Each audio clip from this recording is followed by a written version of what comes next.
जय हिंद बच्चों, इस समय आप लोग भावना इंस्टीट्यूट के यूट्यूब चैनल से जुड़े हुए हैं और इस चैनल में मैं आप सबका स्वागत करता हूं। आज हम लोग class 10th physics Hindi medium NCERT book के फर्स्ट चैप्टर प्रकाश परावर्तन तथा अपवर्तन यानी लाइट रिफ्लेक्शन एंड रिफ्रैक्शन के अंतर्गत आज हम लोग अंतः पृष्ठ के प्रश्नों को देखेंगे और आज हम लोग लेक्चर 17 के साथ यहाँ उपस्थित हैं और पेज 185 के क्वेश्चंस का आंसर सबसे पहले देखा जाएगा और इसके बाद फिर आगे के क्वेश्चंस देखेंगे। लेकिन इसके पहले मैं आपको बता दूं कि महामना इंस्टीट्यूट के सभी न्यू बैच प्रारंभ हो गए हैं।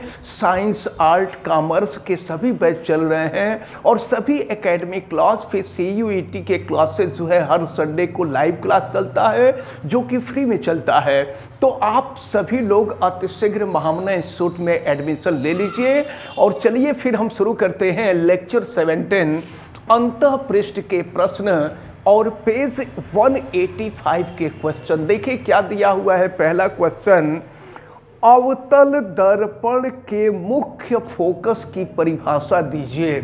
तो पहला प्रश्न नंबर 1 हम देखने जा रहे हैं। पहले प्रश्न में दिया है कि अवतल दर्पण का मुख्य फोकस। तो अवतल दर्पण का मुख्य फोकस होता क्या है? तो अगर हम यहाँ ध्यान पूर्वक देखें तो ये है अवतल दर्पण और आपको मालूम है कि अवतल दर्पण के उत्तल पृष्ठ पर पालिश लगी होती है। ये पालिश लगा हुआ है और फिर ये है मुख्य अक्ष और मुख्य अक्ष देखिए क्या है, मुख्य अक्ष के समानांतर। इसको जब भी आप खींचेंगे, स्केल से खींचेंगे तो ये लाइन बिल्कुल सीधी रेखा होगी। ये मुख्य अक्ष है। मुख्य अक्ष के समानांतर चलने वाली प्रकाश की किरण परावर्तन के पश्चात मुख्य अक्ष के जिस बिंदु को काटती है ना, इसी को हम अवतल दर्पण का मुख्य फोकस कहते हैं। और याद रखे रहिएगा ये ध्रुव है और दूरी हमेशा ध्रुव से मापी जाती है और प्रकाश के चलने के विपरीत दिशा में मापी जाने वाली जो दूरी होती है ये दूरी ऋणात्मक होती है। तो प्रकाश हमेशा वस्तु से चलता है और वस्तु को हम हमेशा बाईं ओर रखते हैं और दूरी हमेशा ध्रुव से मापी जाती है। तो प्रकाश की किरण चलेगी इधर से और दूरी हम मापेंगे उसके विपरीत दिशा में और विपरीत दिशा में मापी गई दूरी जो होती है वो हमेशा ऋणात्मक होती है। यही वजह है कि अवतल दर्पण की जो फोकस दूरी होती है ये ऋणात्मक होती है। तो ये अवतल दर्पण के मुख्य फोकस की डिफिनेशन रही। अब इसके बाद हम लोग क्वेश्चन नंबर 2 को देखें। क्वेश्चन नंबर 2 क्या है? देखें क्वेश्चन नंबर 2 में आपको दिया हुआ है एक गोलीय दर्पण की वक्रता त्रिज्या। गोलीय दर्पण में उत्तल दर्पण भी हो सकता है, अवतल दर्पण भी हो सकता है और इसकी वक्रता त्रिज्या को अगर हम स्मॉल r से रिप्रेजेंट करें तो स्मॉल r की जो वैल्यू है ये आपको दी गई है 20 सेंटीमीटर। तो आपसे इसकी फोकस दूरी पूछी जा रही है, आपसे इसके f का मान पूछा जा रहा है। तो अब जरा ध्यान पूर्वक देखें, F = R/2 होता है फोकस दूरी और वक्रता त्रिज्या में हमने आपको संबंध बताया था। तो यहाँ से F = R की वैल्यू 2/2 हो जाएगा। तो 2 से ये कैंसिल हो जाएगा तो ये हो जाएगा 10 सेंटीमीटर। आपसे यही पूछा जा रहा था। तो ये क्वेश्चन नंबर 2 था। क्लियर हो गया ना? इसको आप कर लीजिए।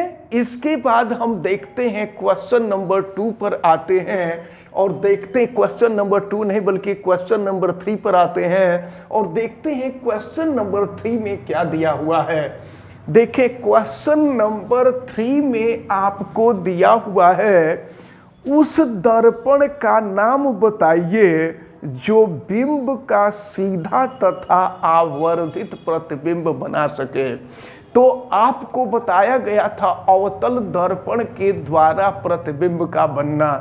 तो अवतल दर्पण के द्वारा प्रतिबिंब बनने की जो चौथी स्थिति थी, चौथी स्थिति में हमने आपको बताया था कि प्रतिबिंब जो होता है बहुत ही बड़ा बनता है।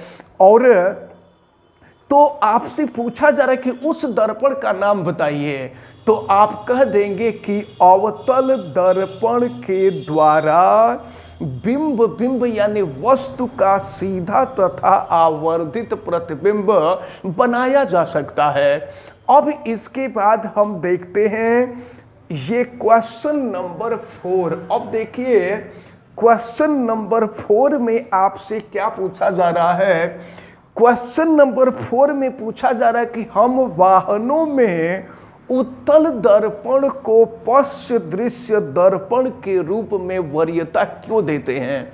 यानी जब कोई बाइक हो या कोई भी व्हीकल होता है तो पीछे की वस्तुओं को देखने के लिए सामने के तरफ जो दर्पण लगाया जाता है, साइड में जो दर्पण लगाया जाता है, वह उत्तल दर्पण क्यों होता है, उत्तल दर्पण को हम वरीयता क्यों देते हैं। तो हमने आपको बताया था कि उत्तल दर्पण के द्वारा प्रतिबिंब सदैव छोटा बनता है, सीधा बनता है। यह प्रतिबिंब सदैव छोटा बनता है और सीधा होता है, क्योंकि उत्तल दर्पण जो होता है ये बाहर के तरफ उभरा हुआ होता है, बाहर के तरफ वक्रित होता है। इसलिए इसका जो दृश्य क्षेत्र होता है, इसका दृश्य क्षेत्र बहुत अधिक होता है। और दृश्य क्षेत्र बहुत अधिक होने से लाभ ये होता है कि पीछे से आने वाला वाहन अगर बहुत दूर होता है तो भी उत्तल दर्पण उसको कवर कर लेता है और वह वस्तु उत्तल दर्पण के अंदर यानी जो पश्च दृश्य दर्पण होता है उसके अंदर बहुत अच्छी तरह से दिखाई देने लगता है। अब इसके बाद हम लोग आगे बढ़ेंगे अगले पेज पर, और पेज है 188। अब पेज 188 के क्वेश्चन देखेंगे। 185 पर जितने क्वेश्चन थे उनको हम लोगों ने देख लिया।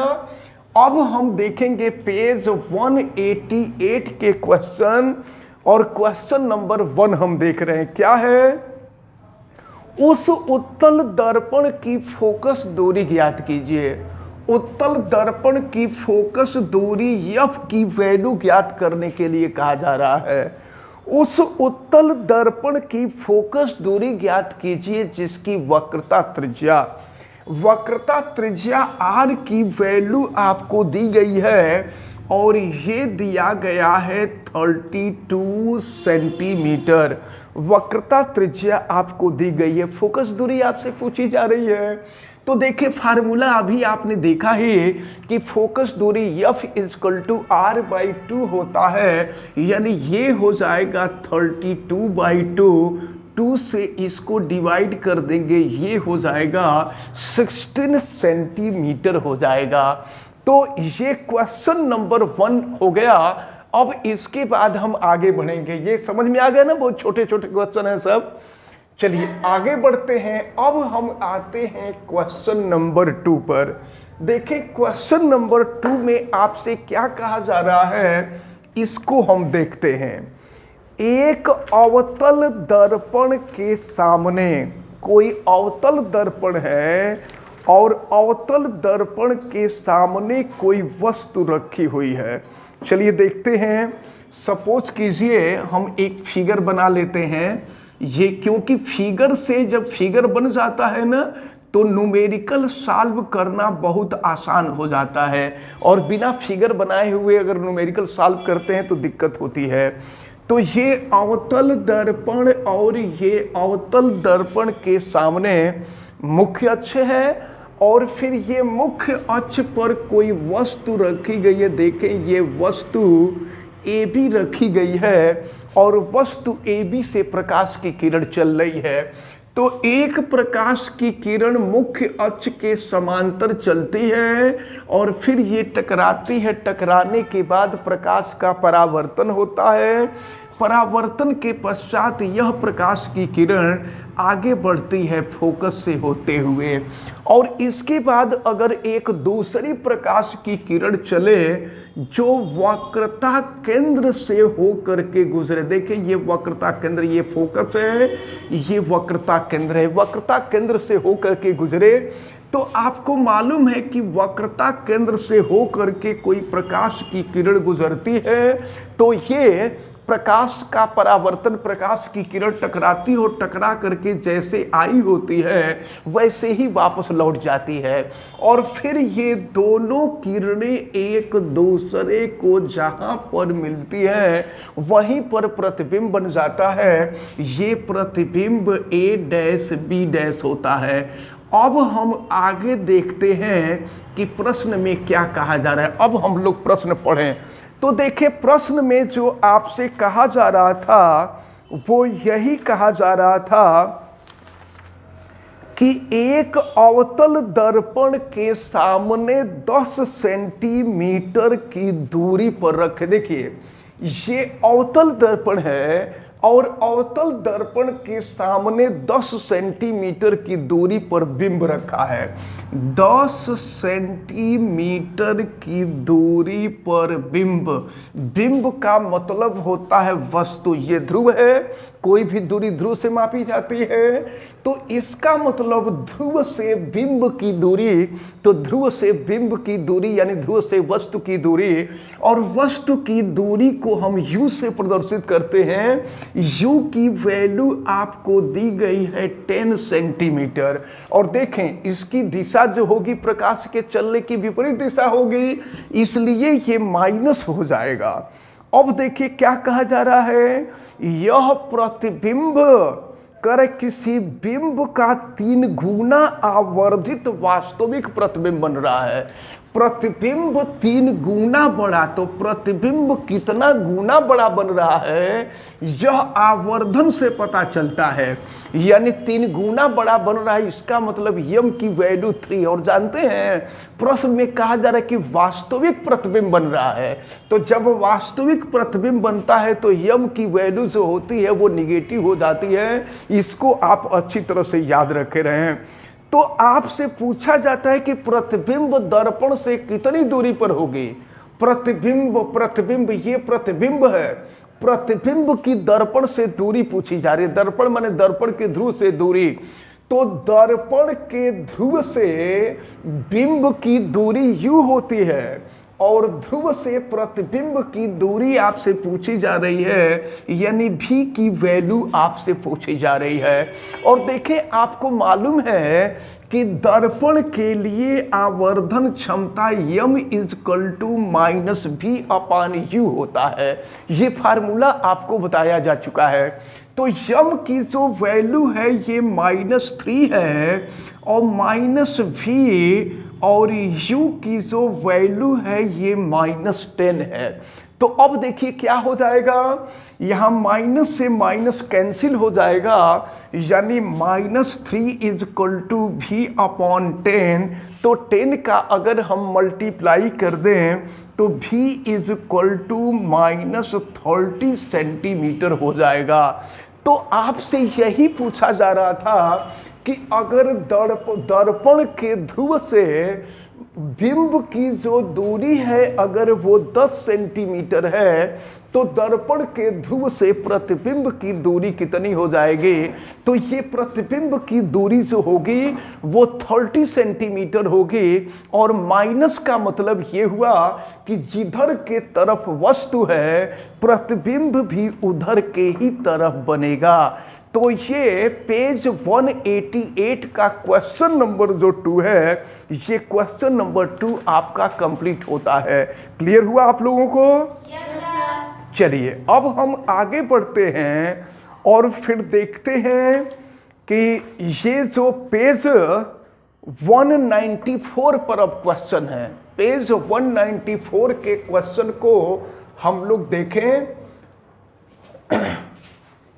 देखिए पेज 194 के क्वेश्चंस को दिया गया है, 194 के क्वेश्चंस को दिया गया है, जिसमें क्वेश्चन नंबर 1 क्या है। देखें क्वेश्चन नंबर 1 में कहा गया है वायु में गमन करती प्रकाश की एक किरण जल में तिरछी प्रवेश करती है। देखिए यहाँ नीचे के तरफ जल है और आपको मालूम है कि जल जो होता है ये एक सघन माध्यम होता है।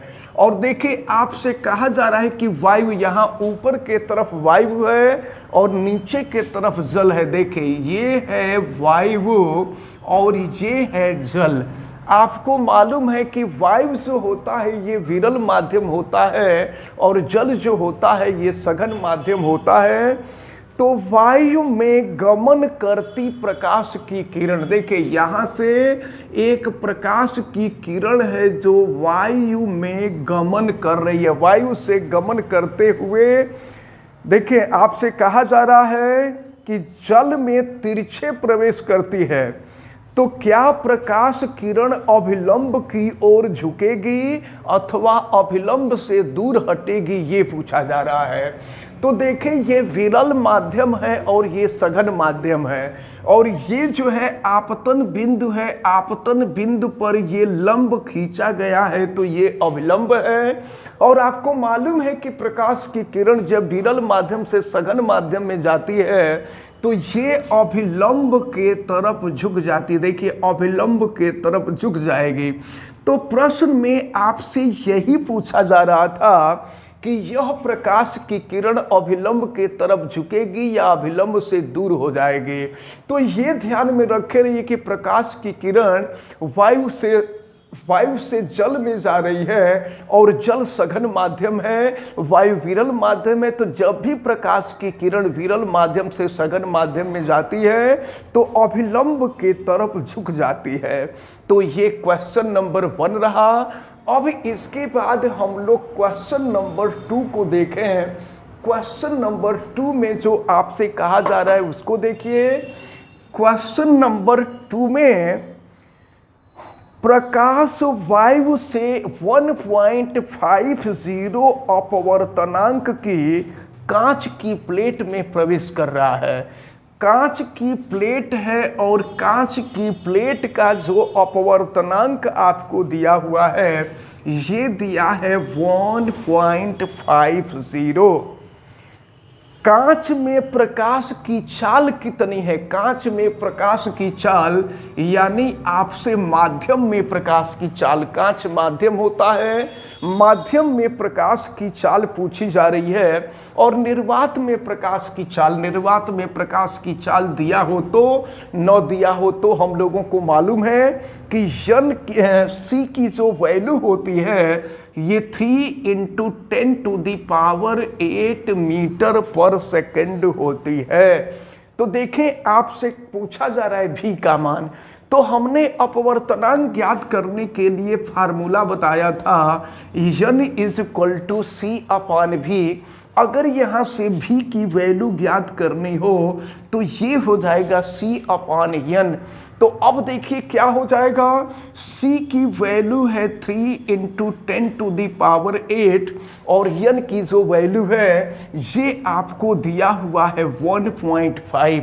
तो 1.5 से इसको कटा दीजिए, तो इसको कटा देंगे तो 2 हो जाएगा, यानी 2 × 10⁸ मीटर पर सेकंड। तो आपसे यही पूछा जा रहा था कि कांच में प्रकाश की चाल क्या होगी।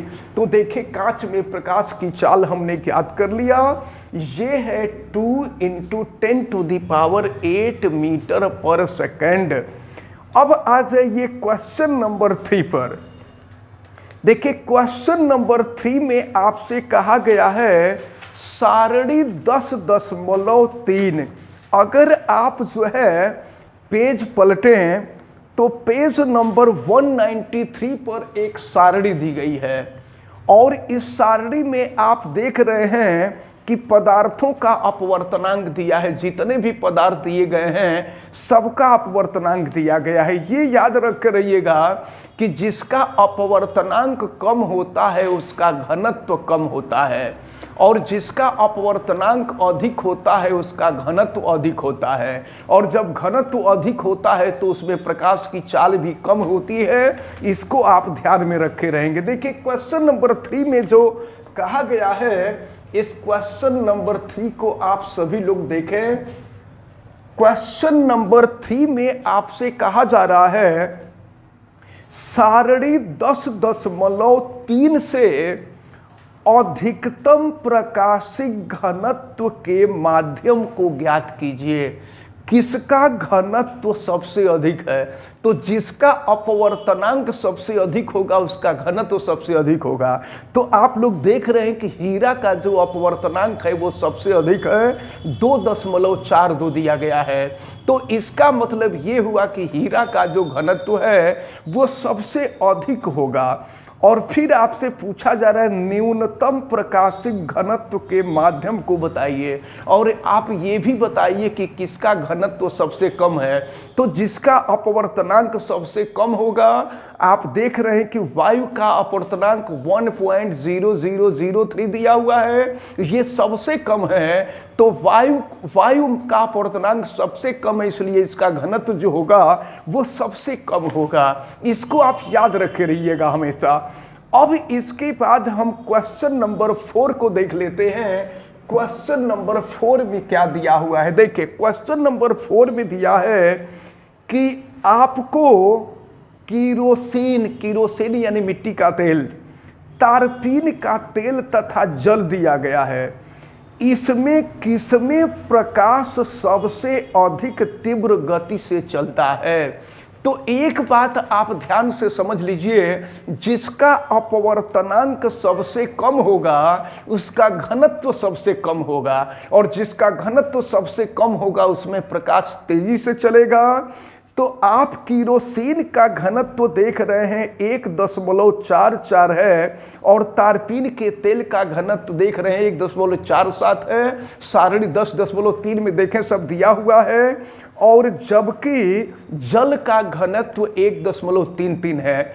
तो जल का घनत्व सबसे कम है, यानी जल का अपवर्तनांक सबसे कम है, इसलिए इसका घनत्व भी सबसे कम है। और जिसका घनत्व सबसे कम होगा उसमें प्रकाश की जो चाल होगी, प्रकाश की चाल सबसे अधिक होगी। यानी वायु में प्रकाश की जो चाल है वो सबसे अधिक होगी। अब इसके बाद अगर हम क्वेश्चन नंबर 5 को देखें, तो क्वेश्चन नंबर 5 में दिया है कि हीरे का अपवर्तनांक 2.42 है। 2.42 है। इस कथन का क्या अभिप्राय है? मतलब इसका क्या मतलब है? तो हीरे का अपवर्तनांक सबसे अधिक है। इसका मतलब ये हुआ कि हीरे का जो घनत्व होगा वो सबसे अधिक होगा, और जिसका घनत्व सबसे अधिक होगा उसमें प्रकाश की चाल सबसे कम होती है। इससे यह निष्कर्ष निकलता है कि हीरे में प्रकाश की जो चाल होगी वो सबसे कम होगी। तो इस प्रकार ये पेज 194 का जो क्वेश्चन नंबर 5 था, ये क्वेश्चन नंबर 5 भी कंप्लीट होता है। अब कुछ क्वेश्चन और रह गए हैं जिनको हम नेक्स्ट टर्म को आपको बता देंगे, नेक्स्ट वीडियो में बता देंगे। तो इस चैप्टर के इंटेक्स क्वेश्चन जो है सब कंप्लीट हो जाएंगे। आप सब समझ गए इसको ना?